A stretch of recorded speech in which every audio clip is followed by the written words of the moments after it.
The New Testament in the original Greek is a Greek-language version of the New Testament published in 1881.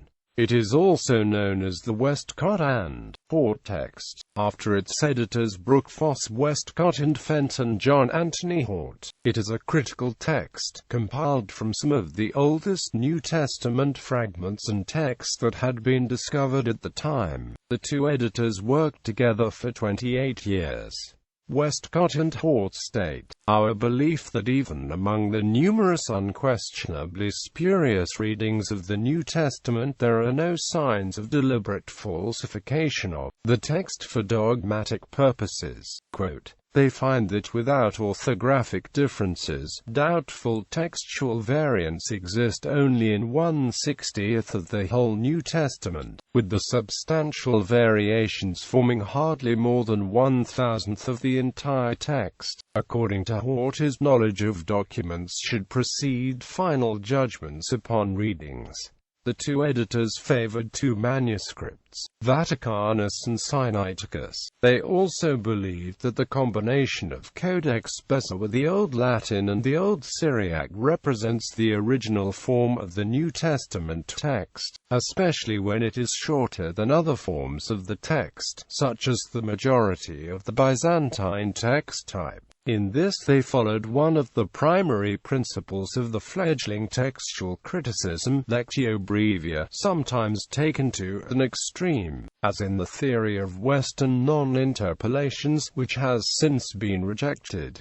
W.H. edition. Westcott and Hort distinguished four text types in the studies. The most recent is the Syrian or Byzantine text type, of which the newest example is the Textus Receptus. The Western text type is much older, but tends to paraphrase, so according to them also lacks dependability. The Alexandrian text type, exemplified in the Codex Ephremi, exhibits a polished Greek style. The two scholars identified the favored text type as neutral text, exemplified by two 4th-century manuscripts, the Codex Vaticanus and the Codex Sinaiticus, both of which they relied on heavily for this edition. This text has only a few changes of the original. This edition is based on the critical works especially of Tischendorf and Tregethlis. The minuscules play a minimal role in this edition. Westcott and Hort worked on the Testament from 1853 until its completion in 1881.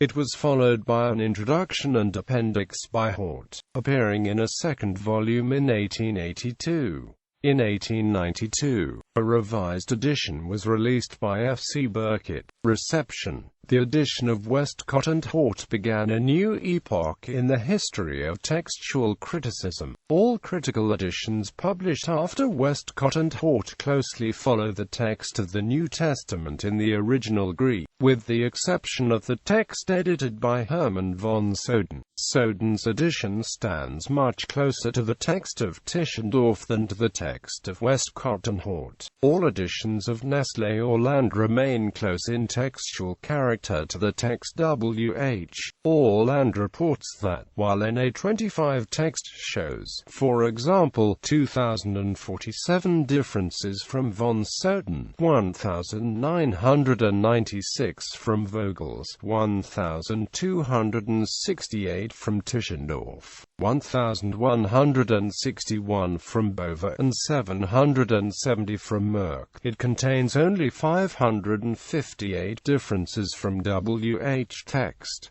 According to Bruce M. Metzger, the general validity of the critical principles and procedures is widely acknowledged by scholars today. In 1981, Metzger said, "The international committee that produced the United Bible Society's Greek New Testament not only adopted the Westcott and Hort edition as its basic text, but followed the methodology in giving attention to both external and internal consideration."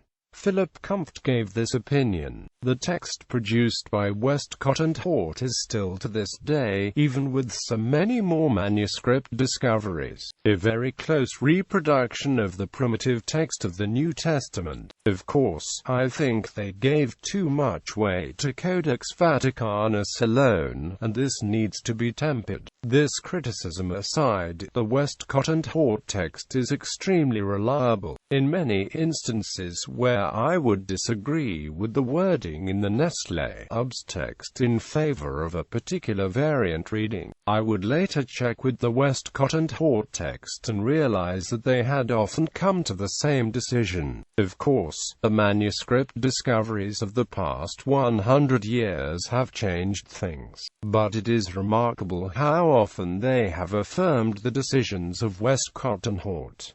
Other editions of Greek New Testament, the texts of Nestle or Land, and of Bover and Merck, differ very little from the text of the Westcott-Hort.